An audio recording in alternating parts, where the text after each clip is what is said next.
Welcome everyone, সবাইকে জন্মাষ্টমীর শুভেচ্ছা। শুভ জন্মাষ্টমী ভিউয়ার্স। জন্মাষ্টমী উপলক্ষে তৈরি করেছিলাম গোকুল পিঠা। তো কিভাবে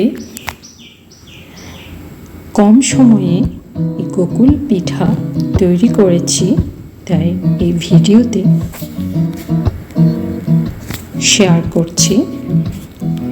এখানে চুলায় একটা প্যান বসিয়ে দিয়ে দিলাম পরিমাণ মতো ফ্রেশ মিল্ক। এখন এটাকে ভালোভাবে নাড়াতে হবে যতক্ষণ না এটা ক্ষীর হয়ে আসে। তো যখন এটা ঘন হয়ে আসবে, দুধটা একদম হাফেরও কম হয়ে যাবে, ওটা আমি মিশিয়ে নেব চিনি। ভিউয়ার্স, আমি এখানে খুব কম চিনি ব্যবহার করেছি। আপনারা যারা মিষ্টি খেতে পছন্দ করেন আপনারা পরিমাণ মতো চিনি দিয়ে ওটাকে একদম ঘন করে ক্ষীর করে নেবেন। তো আমি খুব কম চিনি দিয়ে এটা তৈরি করব। আর ভিউয়ার্স, এদিকে নিয়ে নিলাম ময়দা। আজ আমি এটা ময়দা দিয়েই করব, চালের গুঁড়ো দিয়ে করব না। তো ভিউয়ার্স, একটা বাটিতে নিয়ে নিলাম পরিমাণ মতো ময়দাটা আমি নিয়েছি, ওখানে যতটুকু ক্ষীর হবে ওভাবেই আমি নিয়েছি। তো একটু সামান্য লবণ মিশিয়ে নিলাম। এখন হালকা জল দিয়ে এটা একটা ব্যাটার তৈরি করে নেব। ব্যাটারটা বেশি পাতলা হবে না, ঘনও হবে না। দেখুন, এভাবে ভালোভাবে জল দিয়ে মিশিয়ে আমি একটা ব্যাটার তৈরি করে নিলাম। তো ভিউয়ার্স, এদিকে ক্ষীর হয়ে এলো, এদিকে ব্যাটারও তৈরি করে নিলাম।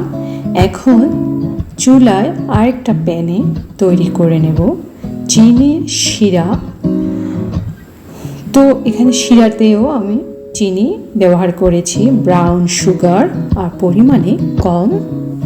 তো দিয়ে দিলাম পরিমাণ মতো 1 গ্লাস জল ও একটু পরিমাণ মতো ব্রাউন সুগার, আর দিলাম কয়টা এলাচ, এটা ফ্লেভারটা ভালো আসবে।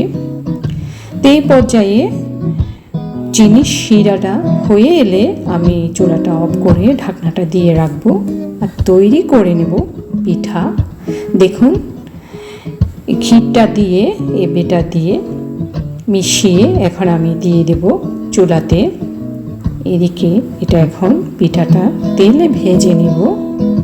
দেখুন, একটা কড়াইতে গরম হয়ে এলে দিয়ে দিলাম তেল, আর ওতে দিয়ে দিলাম পিঠা। এভাবে একটা একটা করে পিঠাগুলো ভেজে নেব।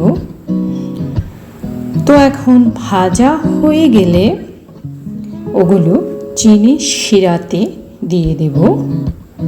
তো ঢাকনা দিয়ে কয়েক মিনিট রেখে দেব। তো ভিউয়ার্স, এই তো হয়ে গেল মজাদার গোকুল পিঠা।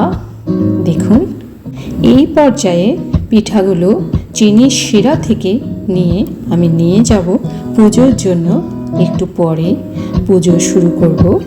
তো ভিউয়ার্স, আজ এইভাবেই জন্মাষ্টমী উপলক্ষে আমি তৈরি করেছিলাম গোকুল পিঠা। তো ভিউয়ার্স, সবাই ভালো থাকবেন। দেখা হবে পরবর্তী ভিডিওতে। ধন্যবাদ সবাইকে।